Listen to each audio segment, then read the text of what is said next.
নবীকে নিয়ে দুদিন পর পর ইজ্জত নিয়ে নবীর উপরে কটাক্ষ করে তারা যে আগুন নিয়ে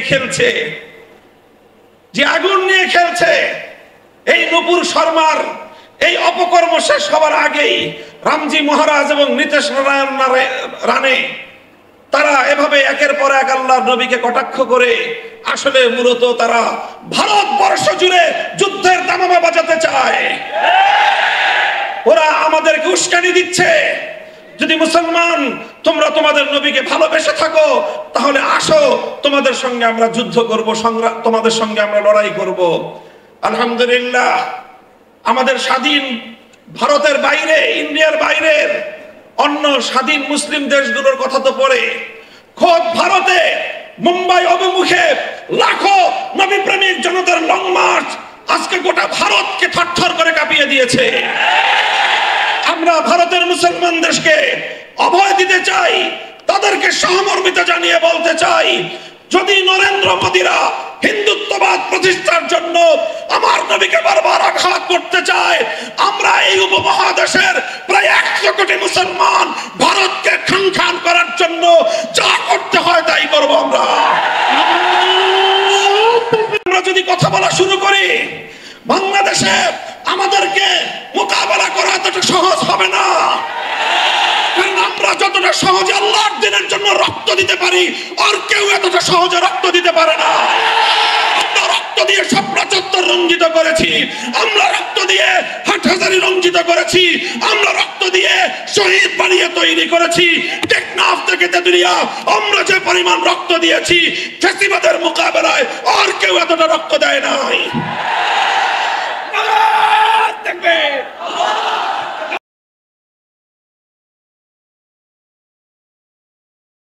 اليتامى والمساكين وابن السبيل كي لا يكون دولة بين الأغنياء منكم وما آتاكم الرسول فخذوه وما نهاكم عنه فانتهوا صدق الله العظيم وقال رسول الله صلى الله عليه وسلم ما رواه فاطمة بن قيس إن في المال لحقا سوى الزكاة صدق رسول الله صلى الله عليه وسلم।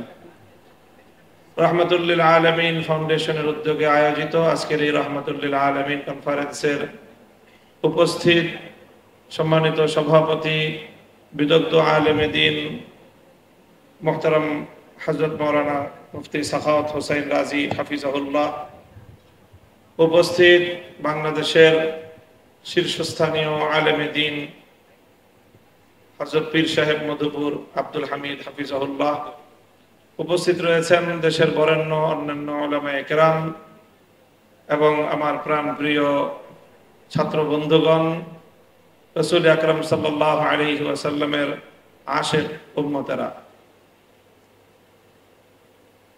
অত্যন্ত আবেগাপ্লুত আমরা আজকের এই কনফারেন্সে সম্মিলিত হতে পেরে।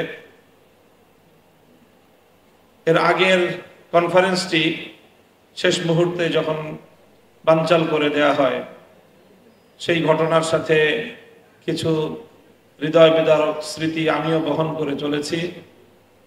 আজকের এই আনন্দ ঘন সময়ে মহান রব্বুল আলামিনের দরবারে শুকরিয়া আদায় করছি, যিনি রহমতুল্লিল আলামিনের আলোচনায় বাধা প্রদানকারীদেরকে সমূলে উৎখাত করে দিয়েছেন এবং আমাদের জন্য এই উন্মুক্ত পরিসরে মুহাম্মদুর রাসূলুল্লাহ সাল্লাল্লাহু আলাইহি ওয়াসাল্লামের সিরাত নিয়ে আলোচনা এবং কার্যক্রম পরিচালনা করার সুযোগ করে দিয়েছেন, তৌফিক দান করেছেন।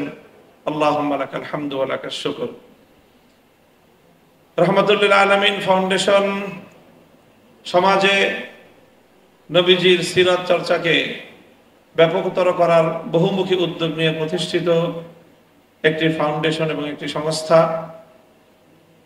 এই সংস্থার পক্ষ থেকে বহুমুখী কার্যকলাপ পরিচালনার উদ্যোগ রয়েছে। আজকের এই কনফারেন্সটিও তার মধ্যে অন্যতম একটি। বিভিন্ন বিষয়ভিত্তিক আলোচনাগুলোকে ভাগ করে দিয়ে বিদগ্ধ আলোচকদের জন্য বিষয়বস্তু নির্ধারণ করা হয়েছে। আমার জন্য একটি বিষয় নির্ধারণ করা হয়েছে, সেই বিষয়ে যদিও দীর্ঘ আলোচনা করার এখন অবকাশ নেই। সুষম অর্থনীতি প্রণয়নে মুহাম্মদুর রাসূলুল্লাহ সাল্লাল্লাহু আলাইহি ওয়াসাল্লামের অবদান। এই ক্ষেত্রে আমি দুটি উদ্ধৃতি উপস্থাপন করছি। রাসূল সাল্লাল্লাহু আলাইহি ওয়াসাল্লাম যে অর্থ ব্যবস্থা বিশ্ব মানবতার কল্যাণে প্রবর্তন করেছিলেন, শুধু প্রবর্তন না, প্রতিষ্ঠিত করেছিলেন, তার অন্যতম মৌলিক দুটি নীতিমালা ছিল কাইলা ইয়াকুনা দুলাতাম বাইনাল আগনিয়াই মিনকুম, সম্পদ যেন সমাজের কোন নির্দিষ্ট একটি শ্রেণীর হাতে কুক্ষিগত না হয়ে যায়। এটা ছিল রাসূল সাল্লাল্লাহু আলাইহি ওয়াসাল্লামের পূর্ণ অর্থ ব্যবস্থার মৌলিক একটি নীতিমালা। সম্পদ কোনো একটা বিশেষ শ্রেণীর কাছে বৈধভাবেও কুক্ষিগত হতে পারবে না। অবৈধভাবে দুর্নীতির মাধ্যমে, ঘুষখুরি সুদখুরির মাধ্যমে অথবা সম্পদ পাচারের মাধ্যমে, এর মাধ্যমে সম্পদ কুক্ষিগত করার তো প্রশ্নই আসে না। যে রাষ্ট্র ব্যবস্থায় আল্লাহ রাসূল সাল্লাল্লাহু আলাইহি ওয়াসাল্লাম প্রণীত অর্থ ব্যবস্থা কার্যকর হবে, সেই রাষ্ট্র ব্যবস্থার ধনী থেকে দরিদ্র পর্যন্ত প্রতিটি মানুষ যার যার নিত্য প্রয়োজন পূরণ করার প্রয়োজনীয় অর্থের সরবরাহ তার কাছ পর্যন্ত পৌঁছে যাবে অর্থ ব্যবস্থার স্বাভাবিক গতিতেই। এমনকি আমরা জানি যে যাকাত প্রদান করা মানুষের প্রত্যেকটি সম্পদশালী মানুষের জন্য ফরজ। আল্লাহ রাসূল সাল্লাল্লাহু আলাইহি ওয়াসাল্লামের সুস্পষ্ট ঘোষণা রয়েছে, তিরমিজি শরীফ সহ অনেকগুলো হাদিসের কিতাবের মধ্যে হাদিসটি বর্ণিত, যে নবীজি সাধারণ দরিদ্র মানুষের অর্থনৈতিক নিরাপত্তা নিশ্চিত করার জন্য যে একটি মূলনীতি ঘোষণা করেছেন, সেটি হলো যে ইন্না ফিল মালি লাহাক্কান সিওয়াজ যাকাত, দরিদ্র মানুষের প্রয়োজন পূরণ করার জন্য ধনীদের সকল সম্পদের মধ্যেই দরিদ্রদের অধিকার রয়েছে।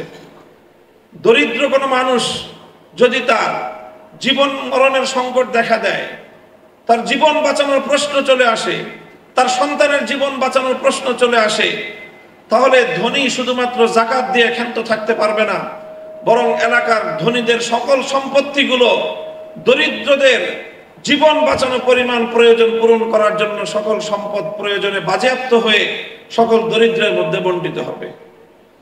ইসলাম প্রদত্ত এই অর্থ ব্যবস্থা, রাহমাতুল লিল আলামিন সাল্লাল্লাহু আলাইহি ওয়াসাল্লাম প্রণীত অর্থ বন্টনের এই নীতি যদি আজকের এই পৃথিবীতে বাস্তবায়িত হতো, তাহলে এই পৃথিবীর কোনো জায়গায় একজন দরিদ্র মানুষও অনাহারে অর্ধাহারে দিনাতিপাত করত না। কাজেই আজ এই যে অর্থ ব্যবস্থা নিয়ে পৃথিবীতে এখন যে পুঁজিবাদী অর্থ ব্যবস্থার যে পশ্চিমা সভ্যতার কাছে আজকের আমরা পৃথিবীবাসী, গোটা দুনিয়া আজ তাদের হাতে জিম্মি। এজন্যই তারা সমাজ থেকে রাসূল সাল্লাল্লাহু আলাইহি ওয়াসাল্লামের আদর্শের কার্যকারিতাকে বিনষ্ট করতে চায়। এজন্যই, কারণ পশ্চিমা সমাজ ব্যবস্থার সকল অন্যায় এবং অবিচারের মূল হলো তাদের পুঁজিবাদ। সারা পৃথিবী থেকে অল্প কিছু মানুষের কাছে সম্পদ কুক্ষিগত করে রেখে সেই সম্পদ সীমাহীনভাবে ভোগ বিলাসিতায় মত্ত হওয়াটাই পশ্চিমা সভ্যতার মূল কথা। এজন্যই তারা আল্লাহ রাসূল সাল্লাল্লাহু আলাইহি ওয়াসাল্লামের জীবন আদর্শকে ভয় পায়। এজন্যই তারা মুসলিম সমাজকে আল্লাহর নবীর জীবন চরিত্র থেকে দূরে সরিয়ে দিতে চায়। কারণ মুসলমানরা যদি সোচ্চার হয়ে ওঠে, আল্লাহর নবীর প্রণীত অর্থ ব্যবস্থা যদি এই পৃথিবীতে বাস্তবায়ন করার জন্য মুসলমানরা সোচ্চার হয়, তাহলে পুঁজিবাদ ধসে পড়বে, পুঁজিবাদীদের এই ভোগ বিলাসিতা ধসে পড়বে। পুঁজিবাদীদের দেশে আরেক দেশ থেকে সম্পদ লুটপাট করে বেগম পাড়া করবার কোনো সুযোগ থাকবে না। পুঁজিবাদী দেশগুলোর কর্ণধাররাও মুসলমানদের কাছে জবাবদিহিতার কাঠগড়ায় দাঁড়িয়ে যেতে বাধ্য হবে। এজন্যই তারা রাসূল সাল্লাল্লাহু আলাইহি ওয়াসাল্লামের সিরাতকে মুসলিম সমাজ থেকেও বিদায় করে দেওয়ার সব ধরনের আয়োজন করছে। এই পরিপ্রেক্ষিতে আমাদের ঐতিহাসিক দায়িত্ব এবং কর্তব্য এসে দাঁড়ায় যে আমরাও তারা যেটা চাচ্ছে তাদের প্রতি কোনো ধরনের ভয় ভীতি আমাদের অন্তরের মধ্যে রাখা চলবে না। পশ্চিমা সভ্যতার, ইউরোপ এবং আমেরিকার যে ভীতি এবং তাদের যে রব, তাদের প্রতি যে একটি আমাদের অন্তরের মধ্যে একটি হীনমন্যতা রয়েছে, মুসলিম জাতিকে আজকে এই হীনমন্যতা থেকে বেরিয়ে আসতে হবে। তাকিয়ে দেখো, আমাদেরকে অনেকে বলে যে আপনাদের কাছে আজকের আধুনিক এই পৃথিবীতে আপনাদের কাছে বাস্তবায়ন করার মতো কি অর্থ ব্যবস্থা আছে? এতদিন পর্যন্ত আমরা তাত্ত্বিক কথা বলতাম, এখন বলবো তাকায় দেখো, ইমারতে ইসলামিয়া মোল্লারা পরিচালনা করছে, দেওবন্দি উলামায়ে কেরাম পরিচালনা করছে। সেখানকার এই মাদ্রাসার হুজুর এবং শিক্ষকরাই ইমারতে ইসলামিয়ার টপ টু বটম গোটা প্রশাসন সবকিছু তারা পরিচালনা করছে। তোমাদের মতো এত ডক্টর সেখানে নাই। তাকায় দেখো আজকে তোমার বাংলাদেশের, আমি ডক্টর ইউনূস সাহেবকে অ্যাড্রেস করে বলি, আপনার বাংলাদেশের অর্থনীতির গতি দেখেন, প্রবৃদ্ধির তুলনা করেন ইমারতে ইসলামিয়ার অর্থ ব্যবস্থার সঙ্গে, মাথা হেট হয়ে আসবে, লজ্জায় মাথা নিচু হয়ে আসবে আপনাদের। আজ ইমারতে ইসলামিয়া সারা পৃথিবীতে অর্থনৈতিক প্রবৃদ্ধির রোল মডেল হিসেবে সারা দুনিয়ার সামনে আদর্শ স্থাপন করেছে, এবং এটা হয়েছে শুধুমাত্র মুহাম্মদ আরবি সাল্লাল্লাহু আলাইহি ওয়াসাল্লাম প্রণীত অর্থনীতির নীতিগুলো অনুসরণ করার বদৌলতে। এবং এটা সম্ভব হয়েছে মোল্লাদের মাধ্যমেই, আলেম সমাজের মাধ্যমেই, যারা মাদ্রাসা পড়ুয়া তাদের মাধ্যমেই। হীনমন্যতার কোনো কারণ নাই। সেই দিন আসছে, সেই দিন আসছে, এই যে ভারত আমার নবীকে নিয়ে দুদিন পর পর ইজ্জত নিয়ে নবীর উপরে কটাক্ষ করে তারা যে আগুন নিয়ে খেলছে, যে আগুন নিয়ে খেলছে, এই নূপুর শর্মার এই অপকর্ম শেষ হওয়ার আগেই রামজি মহারাজ এবং নীতেশ রানে তারা এভাবে একের পর এক আল্লাহর নবীকে কটাক্ষ করে আসলে মূলত তারা ভারতবর্ষ জুড়ে যুদ্ধের দামামা বাজাতে চায়। ওরা আমাদেরকে উস্কানি দিচ্ছে, যদি মুসলমান তোমরা তোমাদের নবীকে ভালোবেসে থাকো তাহলে আসো, তোমাদের সঙ্গে আমরা যুদ্ধ করব, তোমাদের সঙ্গে আমরা লড়াই করব। আলহামদুলিল্লাহ, আমাদের স্বাধীন ভারতের বাইরে, ইন্ডিয়ার বাইরের অন্য স্বাধীন মুসলিম দেশগুলোর কথা তো পড়ে, খোদ ভারতে মুম্বাই অভিমুখে লাখো নবী প্রেমিক জনতার লং মার্চ আজকে গোটা ভারতকে থরথর করে কাঁপিয়ে দিয়েছে। আমরা ভারতের মুসলমান দেশকে অভয় দিতে চাই, তাদেরকে সহমর্মিতা জানিয়ে বলতে চাই, যদি নরেন্দ্র মোদীরা হিন্দুত্ববাদ প্রতিষ্ঠার জন্য আমার নবীকে বারবার আঘাত করতে চায়, আমরা এই উপমহাদেশের প্রায় 100 কোটি মুসলমান ভারতকে খান করার জন্য যা করতে হয় তাই করব। আমরা আজিজ কমিশনার মাননাতলে বদলাই দিই, আমরা বদলাই দিল আরেকটা প্রধান নির্বাচন কমিশনার, নাম হলো মাহফুজ। ও আসলো যখন বিরোধী দল দেখলো এটা তো আরো বড় তাদের জন্য সমস্যা, যখন সরকারে থাকে তখন বিরোধী দলকে বিরোধী মতের সংগ্রাম এবং আন্দোলনগুলোকে দমন করার জন্য এই ধরনের অপকৌশল অনেকেই আশ্রয় নেয়। যে প্রথম দেয় ছোট শয়তান, ছোট শয়তানের বিরুদ্ধে প্রতিবাদ করলে ঠিক আছে বদলায় দিলাম, বদলায় বসায় বড় শয়তানকে। ডক্টর ইউনূস সাহেব, অন্তর্বর্তীকালীন সরকার, আমাদেরকে এত বোকা ভাবেন না। একটাই অনুরোধ করবো, এত বোকা ভাববেন না আমাদেরকে। আমরা এক শয়তানের বিরুদ্ধে আন্দোলন করলে ছোট শয়তান বদলায় বড় শয়তান বসাবেন। আপনারা শিক্ষা ব্যবস্থায় ধর্ম রিলেটেড বিষয়গুলোকে সাব্যস্ত করার জন্য আপনাদের তত্ত্বাবধায়ক সরকারে একজন ধর্ম উপদেষ্টা আমাদের আলেম সমাজের থেকে প্রতিনিধিত্ব করতেছেন, ডক্টর আফম খালিদ সাহেব। বাংলাদেশের ইসলামপন্থীরা সকলে তার ব্যাপারে একমত, কারো তার ব্যাপারে দ্বিমত নাই। এরকম একজন ইসলামপন্থীদের সর্বজন গ্রহণযোগ্য ব্যক্তি আপনাদের পরিষদে থাকার পরেও আপনারা শিক্ষা কমিশনে ধর্ম বিষয়ক স্কলার যখন নেবেন, আফম খালিদ সাহেবকে জিজ্ঞাসা করেছেন? আপনারা করেন নাই। সবকিছু আপনারা আপনাদের মন মতো করবেন, ইসলাম বিষয়েও আপনারা আলেম সমাজের মতামতের তোয়াক্কা করবেন না। আর এরপরে আমরা গলা ফাটায় চিৎকার করলে বলবেন যে হুজুর এত চিৎকার করে কেন। এরপরে ছোট শয়তানের বিরুদ্ধে আমরা প্রতিবাদ করলে ওই ছোট শয়তান বদলায় বড় শয়তান বসাবেন। এইভাবে যদি চলতে থাকে তারপরে আমরা আর বড় শয়তানের বিরুদ্ধে বলবো না, বড় শয়তানের যারা নিয়োগ দেয় তাদের বিরুদ্ধে আমরা কথা বলা শুরু করব। আমরা যদি কথা বলা শুরু করি, বাংলাদেশে আমাদেরকে মোকাবেলা করা এতটা সহজ হবে না। কারণ আমরা যতটা সহজে আল্লাহর দ্বীনের জন্য রক্ত দিতে পারি, আর কেউ এতটা সহজে রক্ত দিতে পারে না। আমরা রক্ত দিয়ে শাপলা চত্বর রঞ্জিত করেছি, আমরা রক্ত দিয়ে হাটহাজারী রঞ্জিত করেছি, আমরা রক্ত দিয়ে শহীদ বানিয়ে তৈরি করেছি। টেকনাফ থেকে তেতুলিয়া আমরা যে পরিমাণ রক্ত দিয়েছি, ফ্যাসিবাদের মোকাবেলায় আর কেউ এতটা রক্ত দেয় নাই।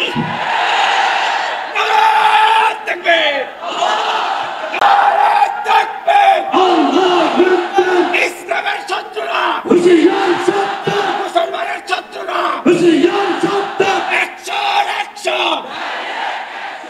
ইসলাম কেন্দ্রিক সমস্যাগুলো সমাধানের জন্য যদি রক্ত দেওয়াই হয় একমাত্র পথ, মনে রাখবেন আমাদের কাছে এত রক্ত আছে, রক্ত নিয়ে আপনাদের পিপাসা নিবারণ হবে না।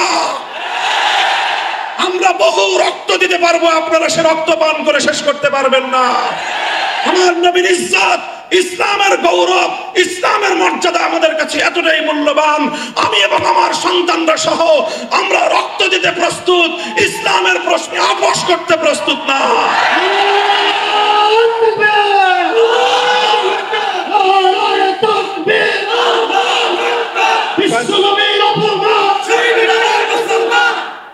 আমাদের খুব বিনীত অনুরোধ থাকবে, নিবেদন থাকবে, শিক্ষা ব্যবস্থা হোক, আইন সংস্কারের ক্ষেত্রে হোক, বিশেষ করে এই দুটো জায়গার কথা আমি উল্লেখ করলাম। শিক্ষা কমিশন এবং আইন সংস্কার কমিশন, আপনারা যাই করবেন, ইসলামের নামে ইসলামিক স্কলার হিসেবে একজন ব্যক্তিকে আপনারা সেখানে সিলেক্ট করবেন, যে লোকটা নবীর হাদিস অস্বীকারী। এই ধরনের তামাশা আমাদের সাথে করবেন? আপনারা কি মনে করতেছেন যে তামাশা করে আমাদেরকে আপনারা লাজবাব করে দিবেন? মনে রেখেন, আমাদের পিঠ যদি দেয়ালে ঠেকে যায়, তখন আমরা যে প্রতিক্রিয়া দেখাবো, ওই প্রতিক্রিয়া সামাল দেওয়ার শক্তি না বাংলাদেশের আছে, না ভারতের আছে, না আমেরিকার আছে। কারণ আমরা জীবন মৃত্যুর পরোয়া করি না যখন আমার নবীর ইজ্জত এবং আমার নবীর আনিত দ্বীন ইসলামের স্বার্থের প্রশ্ন এসে দাঁড়ায়।